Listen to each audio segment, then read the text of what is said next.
हनुमान जी की बचपन की कथा। पौराणिक कथा का अनुसार हनुमान जी का बचपन का नाम मारुति था। एक दिन मारुति नंदन अपनी निद्रा से जागे और उन्हें द्वीप पे भूख लग गई। उन्होंने पास के एक वृक्ष पर लाल पाका फल देखा, जिसे खाने के लिए वो निकल पड़े। दूर असल मारुति जी से पाका फल समझ रहे थे। वो सूर्य देव थे। वो अमावस्या का दिन था और राहु सूर्य पर ग्रहण लगने वाला था, लेकिन वो सूर्य को ग्रहण लगने से पाता उससे पहले ही हनुमान जी ने सूर्य को निगल लिया। राहु कुछ समझ नहीं पाए कि वो क्या कर रहा है। उन्होंने इंद्र से सहायता मांगी। इंद्र देव के बार बार आग्रह करने पर जब हनुमान जी ने सूर्य देव को मुक्त नहीं किया तो इंद्र ने वज्र से उसके मुख पर प्रहार किया, जिससे सूर्य देव मुक्ति हुआ। वही वज्र के प्रहार से पवन पुत्र मूर्छित होकर पृथ्वी पर आ गिरे और ठूठी टेढ़ी हो गई। जब पवन देवता को इस बात की जानकारी हुई तो वो बहुत क्रोधित हुआ। उन्होंने अपनी शक्ति से पूरे संसार में वायु के प्रभाव को रोक दिया, जिसके परिणाम स्वरूप पृथ्वी पर जीवों में तराही तराही मच उठी। इस विनाश को रोकने के लिए सारे देवगण पवन देव से आग्रह करने पहुँचे कि वो अपने क्रोध को त्याग कर पृथ्वी पर प्राणवायु का परिवाह करे। सभी देवताओं ने पवन देव की प्रसन्नता के लिए बाल हनुमान को पहले जैसा कर दिया और साथ ही बहुत सारे वरदान भी दिया। देवताओं के वरदान से बालक हनुमान और भी ज़्यादा शक्तिशाली हो गया, लेकिन वज्र के चोट से उनकी ठूठी टेढ़ी हो गई, जिसके कारण उनका एक नाम हनुमान पड़ा। एक बार भगवान श्री कृष्ण गरुड़ को यक्षराज कुबेर के सरोवर से सौगंधिक कमल लाने को आदेश दिया। गरुड़ को यह अहंकार तो था ही कि मेरे समान बलवान और त्रिविक्रमी प्राणी इस त्रिलोकी में दूसरा नहीं है। वो अपने पंखों से हवा चलाते और दिशाओं को प्रतिध्वनित करते हुए गंधे मदन पहुँचे और पुष्प चयन करने लगे। महावीर हनुमान जी का वही आवास था। वो गरुड़ के इस आचरण को देखकर उसने बोले, तुम किसके लिए यह फूल ले जा रहे हो और कुबेर की आज्ञा के बिना ही पुष्पा का क्यों विध्वंस कर रहे हो? गरुड़ ने उत्तर दिया, हम भगवान श्री कृष्ण के लिए इन पुष्पों को ले जा रहा है। भगवान के लिए हमें किसी की अनुमति आवश्यक नहीं दिखती। गरुड़ की इस बात से हनुमान जी कुछ क्रोधित हो गए और उन्हें पकड़कर अपनी पंख में दबाकर आकाश मार्ग से द्वारिका की ओर उड़ चले। उनकी भीषण धावनी से सारे द्वारिकावासी संतरत हो गया। सुदर्शन चक्र हनुमान जी की गति को रोकने के लिए उनके सामने जा पहुंचा। हनुमान जी ने झट उसे दूसरी पंख में दबा लिया। और भगवान श्री कृष्णा तो ये सब लीला रची थी। उन्होंने अपने पवर से स्थित रानियों से कहा, देखो हनुमान क्रोध होकर आ रहे हैं। यहाँ यदि उन्हें इस समय सीता राम के दर्शन ना हुए तो वो द्वारिका को समुद्र में डुबा देगा। अतः तुम में से तुरंत कोई सीता का रूप बना लो।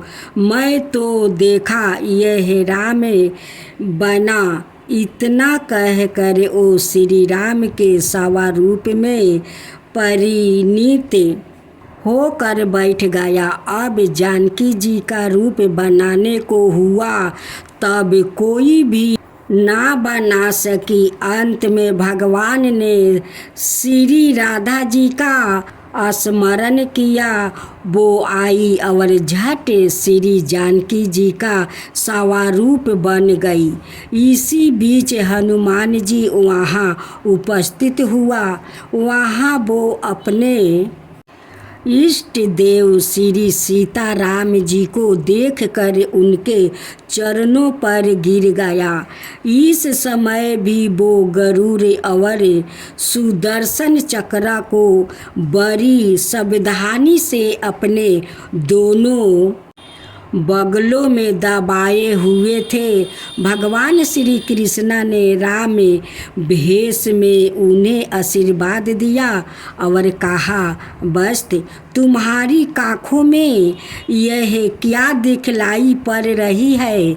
हनुमान जी ने उत्तर दिया, कुछ नहीं सरकार, यह तो एक दुबला सा क्षुद्र पंछी निर्जल स्थान में मेरे श्री राम भजन में बाधा डाल रहा था। इसी कारण मैंने इसे पकड़ लिया। दूसरा यह चक्रा सा एक खिलौना है, यह मेरे साथ टकरा रहा था, अतः इसे भी दबा लिया है। आपको यदि पुष्पा की यह आवश्यकता थी तो मुझे क्यों नहीं स्मरण किया गया?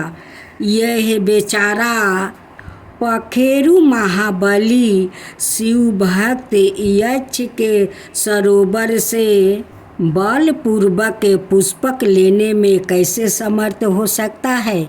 भगवान ने कहा, अस्तु इन बेचारों को छोड़ दो, मैं तुम्हारे ऊपर अत्यंत प्रसन्न हूँ। अब तुम जाओ अपने स्थान पर स्वच्छंदता पूर्वक भजन करो। भगवान की आज्ञा पाते ही हनुमान जी ने सुदर्शन चक्र और गरुड़ को छोड़ दिया और उन्हें पुण्य प्रणाम करके जय राम कहते हुए गंधमादन की ओर चल दिया। गरुड़ को गति का, सुदर्शन को शक्ति का और पट महिषियों को सुंदर का जो 12 गर्भ था वो एकदम चूर हो गया। मंगलवार व्रत का था। प्राचीन समय की बात है। किसी नगर में एक ब्राह्मण चंपित रहते थे। उनके कोई संतान ना होने के कारण वो बेहद दुखी थे। हर मंगलवार का ब्राह्मण वन में हनुमान जी की पूजा करने जाता है। वहाँ पूजा करके बजरंग बली से एक पुत्रा की कामना करता है। उसकी पत्नी भी पुत्रा की प्राप्ति के लिए मंगलवार का व्रत करती है।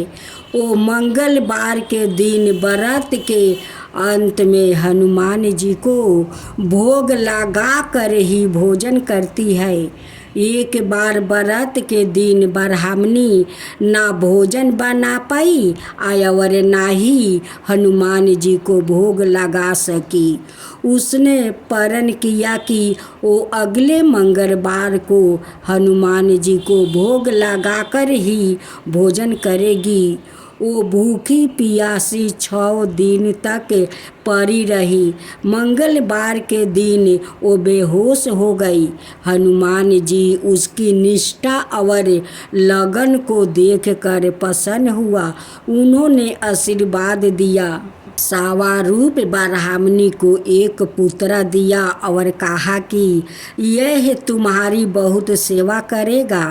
बालक को पकड़कर ब्राह्मणी अति प्रसन्न हो गई। उसने बालक का नाम मंगल रखा। कुछ समय उपरांत जब ब्राह्मण घर आया तो बालक को देखा। पूछा कि वो कौन है। पत्नी बोली कि मंगलवार व्रत से प्रसन्न होकर हनुमान जी ने उसे यह बालक दिया है। ब्राह्मण को अपनी पत्नी की बात पर विश्वास नहीं हुआ। एक दिन मौका देखकर ब्राह्मण ने बालक को कुएं में गिरा दिया। घर पर आया तो ब्राह्मणी ने पूछा कि मंगल कहाँ है। तभी पीछे से मंगल मुस्कुराकर आ गया। उसे वापस देखकर ब्राह्मण आश्चर्यचकित रह गया। रात को हनुमान जी ने उसे सपने में दर्शन दिया और बताया कि यह पुत्र उसे मैंने दिया है। आपका श्रद्धा भक्ति देखकर और ब्राह्मणी का श्रद्धा भक्ति देखकर मैंने इस पुत्र को दिया है। सच जानकर ब्राह्मण बहुत खुश हुआ। जिसके बाद से ब्राह्मण चंपित नियमित रूप से मंगलवार व्रत रखने लगा। मंगलवार का व्रत रखने वाले मनुष्य पर हनुमान जी की अपार कृपा होती है। तो बोलो पवन हनुमान जी की जय। पवन हनुमान जी की जय। अब सुने नारद जी का और साथ में हनुमान जी की कथा। एक बार की बात है, बानी बजाते हुए नारद मुनि भगवान श्री राम के द्वार पर पहुँचे। नारायण नारायण। नारद जी ने देखा कि द्वार पर हनुमान जी पहरा दे रहे हैं। हनुमान जी ने पूछा, नारद मुनि कहाँ जा रहे हो। नारद जी बोले, मैं प्रभु से मिलने आया हूँ।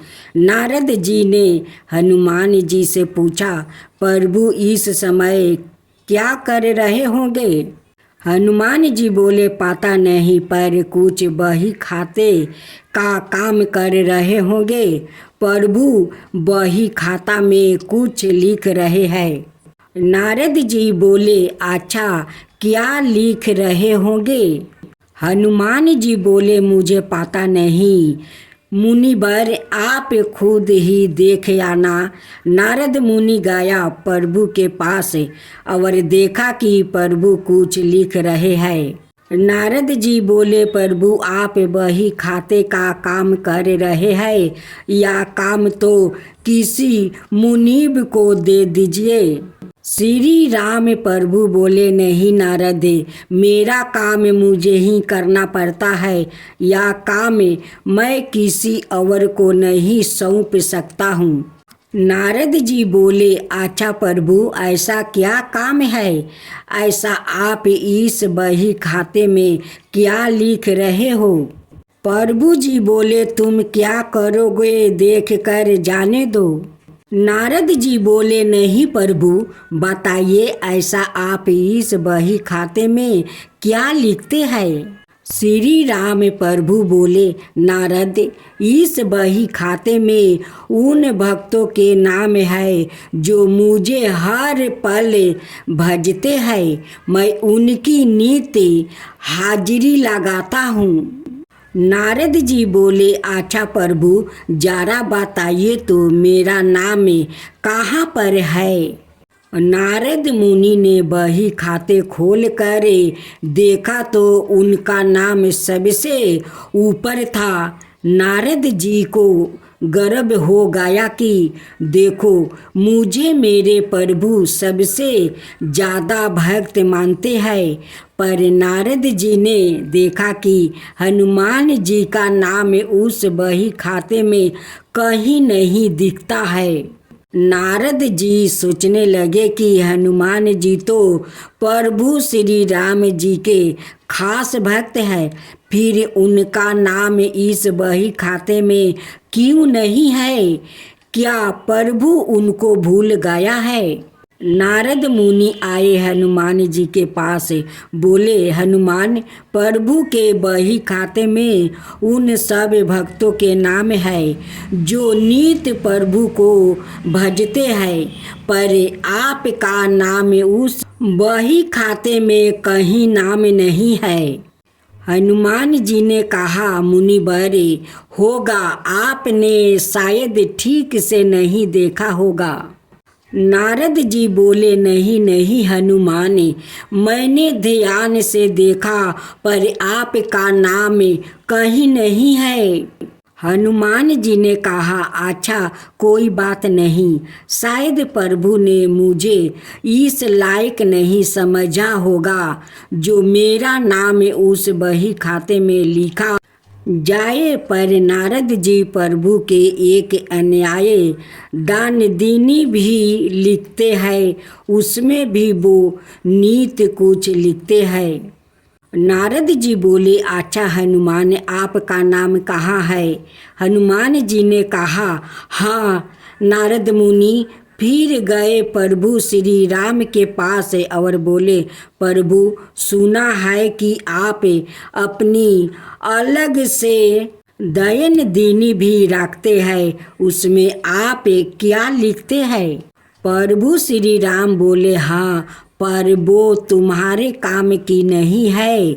नारद जी, प्रभु बताइए, मैं देखना चाहता हूँ कि आप उसमें क्या लिखते हैं। प्रभु मुस्कुराए और बोले, मुनिवर, मैं इनमें उन भक्तों के नाम लिखता हूँ जिनको मैं नित्य भजता हूँ। नारद जी डायरी खोल कर देखा तो उसमें सबसे ऊपर हनुमान जी का नाम था। यह देख कर नारद जी का अभिमान टूट गया।